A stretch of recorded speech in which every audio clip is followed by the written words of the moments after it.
nishukuru sana kuona siku ya leo. First of all, thank City this day. Ya jambo la kutumia kwa sababu kupata neema kama hii kwa kweli ni kama wachache ambao bahatika kupata neema kama hii. I'm proud of having this grace. Kingine niseme Something that is a summary. Kwa wateja kwa heshima zenu tunawakubali sana. We thank you. Na Mungu azidi kuwaepusha majanga yote ya kwa machache tuweza kufundishwa mambo ya business. Is how they taught us about business.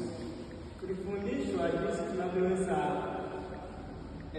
kujela, tunavyoweza kutumia mahitaji ambayo tunaweza kuwa tumebahatika kupata. They taught us on how we can manage the resources that we want to get. Tukaonyeshwa jinsi tunavyoweza kupanga kila kitu kaenda sawa, And how we can plan everything in order. na kingine pia tulifundishwa maneno ya Mungu. And also they taught us about the word of God. Tukafundishwa jinsi tunavyoweza kupendana And how we can love each other and love ourselves. Tukitolea mfano kwa jinsi Mungu aliweza kumtuma mwanaye akaja kutufia msalabani. How